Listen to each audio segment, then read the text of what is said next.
제 이름이 조금 거시기 합니다. 허연행. 신문에 제 이름이 하루도 안 나는 날이 없어요. 또 별로 좋은 의미가 아니고 이 사회면, 범죄면에 참 많이 납니다. 제가 고등학교 때 제 뒷자리에 또 특별한 이름을 가진 친구가 있었습니다. 범행이라고. 네. 허연행이 앞에 앉아 있고 그 뒤에 조범행이 있었습니다. 그 친구가 수업 시간에 만화책 보고 있고 말썽을 피우면 담임 선생님이 야단을 치고 치다가 안 될 때는 저에게 이렇게 말씀하십니다. 야, 네 선에서 알아서 해라. 네. 어제 도착하는 그 순간부터 저는 우리 베델교회에 엄청난 환대를 느낄 수가 있었습니다. 아마 이 자리에 오신 여러분들도 다 동감이시라고 생각이 됩니다만은 이 hospitality라고 하는 이 단어, 참 듣기만 해도 마음이 푸근해지는 그런 단어인데 그 안에 놀랍게도 병원을 뜻하는 hospital이 들어있더라고요. 이 어원의 의미를 연결해 보면 누군가를 환대할 때 거기서 일어나는 일이 병원에서 일어나는 일과 똑같다는 것입니다. 아픈 자가 고침을 받고 지친 자가 새 힘을 얻는, 그런데 이것이 환대를 받는 이에게만 일어나는 것이 아니라 환대를 하는 자에게도 일어난다고 하는, 이게 바로 하나님의 놀라운 그 신비의 역사가 아닌가 생각이 드는데, 이번에 저를 포함해서 원건 각처에서 함께 모이신 사랑하는 주의 종들과 또 우리 선교사님들과 디아스포라 이민 목회자들이 이번 기간에 엄청난 환대를 통해서 또 다시 한번 앞으로 나아갈 수 있는 새 힘을 얻게 될 줄로 믿습니다. 이번에 오신 선교사님 중에 아이국에서 오신 선교사님 4분이 계십니다. 아이국이 어딘가 그랬더니 이스라엘이더라고요. 이스라엘의 최남단 도시인 부엘셰바에 가면 더운 지방인데도 소나무처럼 이파리가 아주 뾰족뾰족한, 그리고 연녹색을 띤 나무를 쉽게 볼 수가 있습니다. 바로 에셀 나무이지요. 타마리스크 나무라고도 하는데요.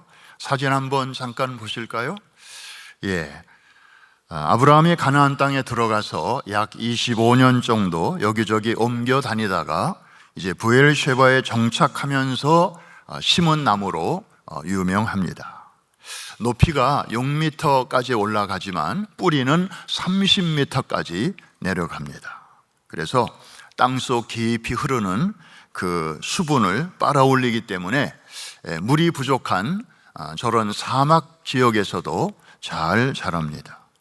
사실 사막에서 잘 자라는 나무는 로뎀나무도 있고 또 이 법궤를 만들었던 시띠나무도 있지요. 그런데 아브라함이 왜 하필이면 이 에셀나무를 골랐을까요? 거기에는 여러 가지 이유가 있겠지만은 가장 큰 이유는 이 나무가 다른 나무들과 비교할 때 유난히 시원한 그늘을 제공하기 때문입니다. 그 비밀은 이파리에 있습니다. 소나무니 이파리처럼 뾰족한 이 잎에는 다량의 염분을 포함하고 있습니다. 저도 가서 이렇게 이파리를 따가지고 맛을 보면 짭짜름합니다. 이 밤사이에 이슬이 이제 떨어지면 이 이파리는 그 수분을 흠뻑 들어 마십니다. 아침이 되면 장렬하는 태양이 떠오르죠. 그러면 그 수분은 증발이 되면서 위로 올라가고, 그리고 시원한 공기는 약간 무게가 있기 때문에 밑으로 내려옵니다. 그러면서 자연스러운 에어컨 효과가 생긴다는 거죠. 그래서 이 에셀나무 그늘은 다른 나무 그늘보다도 평균 10도 화씨로 10도 정도 더 시원합니다. 다른 나무 그늘이 70도라면 이 나무 그늘은 한 60도 정도 되는 거죠. 사무엘상 성경을 보면 사울 왕이 아직 왕궁이 없었을 때 이 나무 그늘 아래서 신하들과 국사를 의논하고 또 휴식을 취하고 또 백성들의 재판을 했다고 하는 그런 내용이 나오는 것으로 봐서 이 나무 그늘이 아주 시원했음을 짐작할 수 있습니다. 사실 아브라함이 이 지역에 정착하면서 이 나무를 심은 그 이유 중에 하나는 여기까지 인도하신 그 하나님의 도우심의 은혜를 길이길이 기억하고자 함도 물론 있었습니다. 이 에셀이라고 하는 뜻이 바로 help, 도움이라는 그런 뜻이니까요. 그러면서 동시에 지나가는 나그네들 혹은 더위에 지친 사람들에게 시원한 그늘과 휴식과 재충전을 제공하기 위함이었습니다. 이번에 우리는 베델 교회 초청으로 이곳에 오면서 느낌이 정말 이런 시원한 그늘이 이곳에 있었구나. 사역에 지친 이들이 이곳에 와서 이렇게 새 힘을 얻을 수 있는 특별한 시간을 우리가 지금 누리고 있구나 하는 이 생각을 정말 순간순간 하지 않을 수가 없습니다. 여러분, 오늘날 80억이 넘는 모든 인류는 크게 두 종류의 사람으로 나누어 볼 수 있습니다. 하나는 그늘을 찾아다니는 사람들이 있습니다. 요즘은 뭐든지 다 줄여서 말하니까 그늘을 찾아다니는 사람들, 이것도 시간 오래 걸리니까 줄여서 그차싸 이렇게 표현할 수 있을 것입니다. 그런가 하면 누군가를 위하여 그늘을 만들어주는 사람도 있습니다. 줄여서 하면은 뭐라고 하면 좋을까요? 그만사. 네. 뭘 그만사라는 건지 모르겠지만, 아브라함이 바로 그런 사람이었죠. 다른 사람을 위하여, 다음 사람을 위하여 에셀나무를 심어서 이렇게 그늘을 만들어 주는. 여러분, 크게 이 두 종류의 인생이 있다면 한 번뿐인 인생, 어떻게 살아야 후회 없이 살다가 가는 인생일까요? 남이 만들어 놓은 그런 그늘만 찾아다니며 그저 은퇴 후에 여기도 가보고 저런 것도 먹어보고 그저 놀며 쉬며 제가 아는 우리 친척 한 분이 한국에서 산부인과를 정리하고 뉴질랜드에 가서 10년을 살다 오셨는데 그야말로 골프하고 낚시하고 골프하고 낚시하고 그 천국 같은 곳에서 그렇게 살다 오셨어요. 거기서는 그거를 꼴락이라고 하더라고요. 근데 그것도 하루 이틀, 1년, 2년이지 10년을 하니까 질리더래요. 그래서 다시 한국으로 돌아오셔서 자기 후배가 하는 산부인과 병원에 월급 닥터로 들어가서 지금 일하고 계십니다. 그렇게 그늘만 찾아다니면서 여생을 보내다가 갈 것인지 아니면 다음 사람이 쉴 수 있는 그런 나무를 한 그루라도 더 심고 갈 것인지는 각자의 선택이죠. 하지만 그 선택에 따라서 그 삶의 질과 품격이 달라지고 더 중요하게도 그 인간의 인생의 평가가 달라질 수밖에 없습니다. 물론 최종 평가는 우리가 주님 앞에 서는 날, 최후의 심판날에 있게 될 것이지만 그 전에 1차 평가는 언제 있을까요? 땅에서 있어요. 언제인가요? 바로 우리들의 장례식이 될 것입니다. 목회를 하다 보니까 또 저희 교회도 작년에 50주년 희년을 보냈는데 시니어들이 참 많이 계세요. 따라서 장례식도 참 많아요. 이 장례를 이렇게 인도하다 보면 그 인생의 그 모습이 이렇게 추모 영상이나 가족들이 이렇게 만들어 가지고 오는 영상을 통해서 또 그 단면을 볼 수가 있어요. 참 어떤 시니어의 장례식은 참 정말 영광스러워요. 교회가 없는 지역에 교회를 지어준 사진, 우물이 없는 마을에 우물을 이렇게 파는 일에 또 도움을 주었던 그 현장, 집이 없는 사람, 미국에는 이 캘리포니아에는 홈리스들이 많지만 이 캄보디아나 이런 데 가면 사실 홈리스라고 하는 것은 원래 집이 있었는데 지금 사정상 집 바깥에 나와 사는 사람을 뜻하지만 캄보디아나 이런 데 가면 아예 하우스리스, 태어나면서부터 집이 없고 그냥 나무 밑에서 이렇게 텐트 같은 거 하나 쳐놓고 거기서 개와 닭들과 함께 사는 그런 사람들도 많이 있더라고요. 그런 사람들을 위해서 집 한 채 지어주신 분들, 참 그런 분들의 삶을 이렇게 보면 와, 저분 에셀나무 심고 가셨구나. 정말 누군가를 위하여 그늘을 남겨놓고 가셨구나. 우리도 이렇게 삽시다 하고 정말 집례하는 목사로서 기뻐요. 정말 celebration of life, 그 인생을, 그 슬픔의 자리지만 그것을 천국의 소망과 기쁨으로 승화시킬 수가 있어요.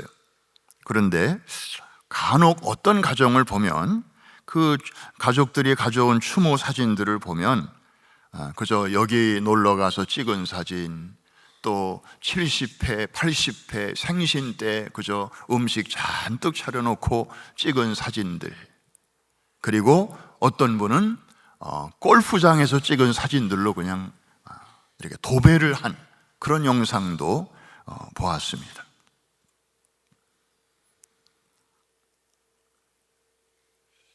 이 자리에 우리 성도님들도 계신데요. 한번 우리의 장례식을 한번 생각해 보자고요. 우리의 장례식 때 집례하는 목회자로 하여금 뭐라고 할 말이 없어서 난처하게 만들어서야 되겠습니까? 목사가 거짓말을 할 수는 없고 그래서 정말 소개할 내용이 없는 장례식은 정말 난감합니다. 가족들에게 뭐 없수라고 물어봐도 nothing special. 그러면 이제 성경 얘기만 딥다 해야 되는 거예요. 미국에서 있었던 일입니다.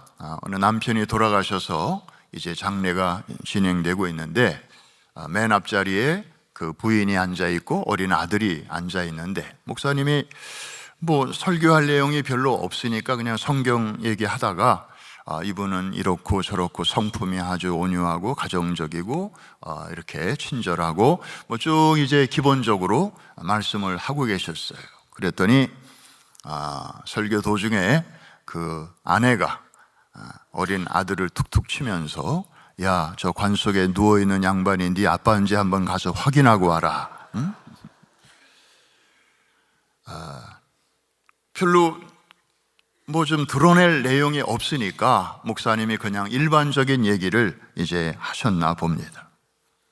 여러분, 짧은 인생입니다.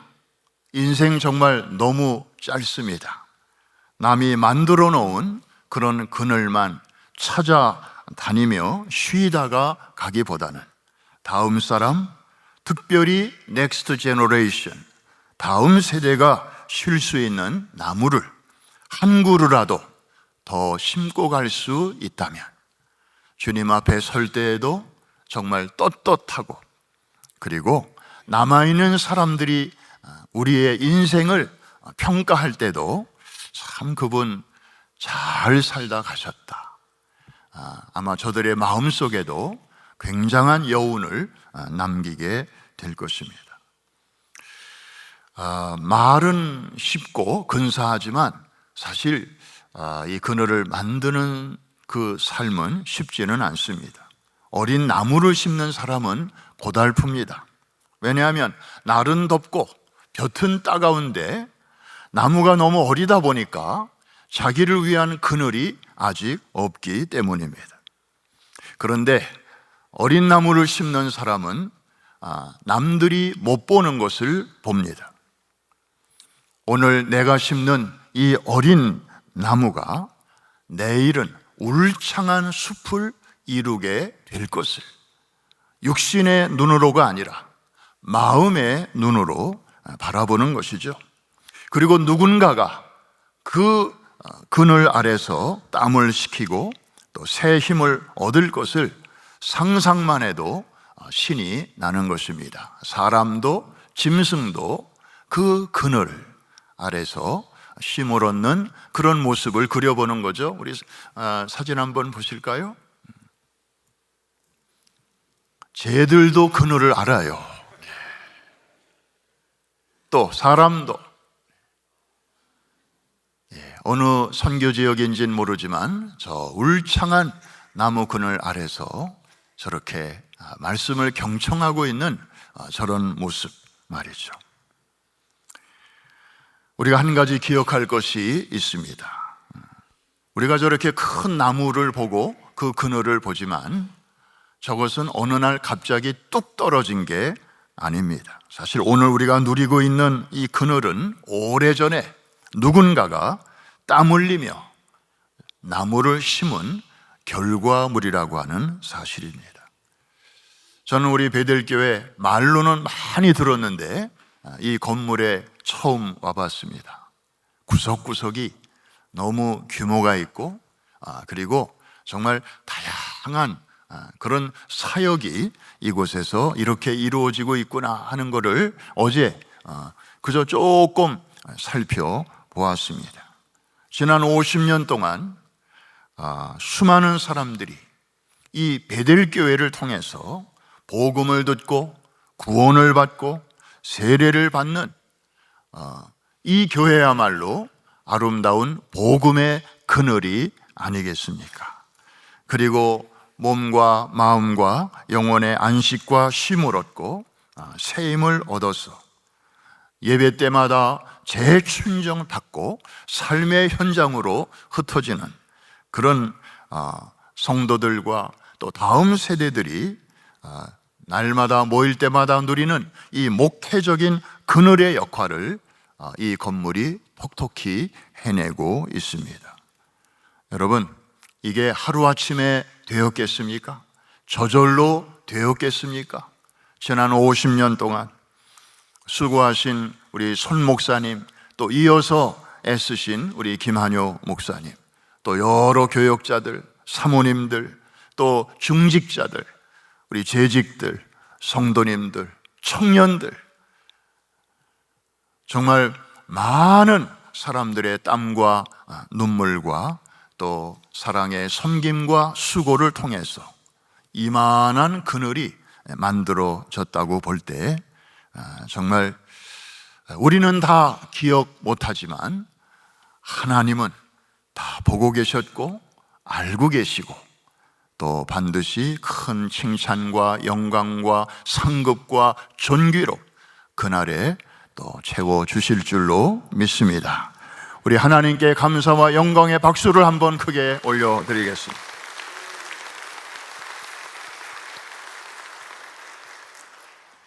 말씀을 마치면서 다음 사람을 위해, 다음 세대를 위해 오늘도 땀 흘리며 그늘을 만드는 그 만사들에게 예비된 특별한 보너스가 있어서 그것을 하나 소개하고 마치겠습니다. 바로 전능자의 그늘입니다. The shadow of the Almighty. 오늘 시편 91편 1절을 개정으로 읽어주셨는데 개역으로 다시 한번 읽어드립니다. 지존자의 은밀한 곳에 거하는 자는 전능하신 자의 그늘 아래 거하리로다. 이렇게 문장이 똑 떨어져서 제가 개역으로 읽었습니다. 다시 한번, 지존자의 은밀한 곳에 거하는 자는 전능하신 자의 그늘 아래 거하리로다. 아멘. 제가 손녀가 하나, 손자가 하나, 5살, 3살, 이 아이들이 아장아장 걸음마를 하는 모습을 보았습니다. 처음에 섰을 때 애들 아빠 엄마가 박수를 치고 난리가 났습니다. 우리 애가 일어났어요 하면서. 그러다가 이제 넘어지잖아요. 그러면 부모는 빛의 속도로 달려갑니다. 그러면 아이 위에, 넘어진 아이 위에 부모의 그림자가 이렇게 드리워집니다. 가까이 있기 때문에 그렇게 되는 거죠. 멀리 있으면 그런 일이 있을 수 없습니다. 이 아이 위에 그늘이 이렇게 드리워진다고 하는 것은 부모가 멀리 있지 않고 아주 가까이 있다는 뜻입니다. 얼마나 안심이 되는 일이겠습니까? 전능자의 그늘 아래 거하는 삶, 이게 바로 임마누엘의 삶이 아니겠습니까? 하나님이 결코 멀리 계시지 않고 정말 지근거리에 우리의 삶에 가장 가까이 늘 계심을 시편 기자는 이렇게 문학적이고 목가적인 표현을 통해서 우리에게 알려주고 있습니다. 그래서 시편 91편 1절은 미국에 사는 분들은 신앙인의 911 귀 있는 자는 들을지어다. 한국에서는 119지만 미국에서는 급할 때 거는 전화가 911입니다. 이 시편 91편 1절, 어려울 때, 위기에 처했을 때 지존자의 그늘, 이것을 우리가 생각할 때마다 우리는 그 순간에 잠깐의 당황은 어찌할 수 없지만, 그러나 이내 주님께서 맞아, 주님이 이 상황에도 우리와 함께 계시지, 하나님이 보고 계시지, 알고 계시지 하면서 마음의 침착함과 여유를 가지고 그 상황을 또 이겨 나가게 됩니다. 지금까지 우리 베델교회를 전능자의 그늘 아래 지키시고 함께 하신 주님께서 앞으로의 50년도 능히 그리 하실 줄로 믿습니다. 또 지금까지 우리 선교사님들의 그 사역, 또 우리 디아스포라 이민자의 그 목회 여정 가운데 무슨 일이 없었겠습니까? 이제 우리가 사역 보고를 통해서 조금 듣겠습니다마는, 그러나 그럴 때도 함께 하셨던 임마누엘의 하나님께서 앞으로 여러분의 사역 다 완주하시고 주님 앞에 서시는 그날까지도 우리 주님이 그리 하실 줄로 믿습니다.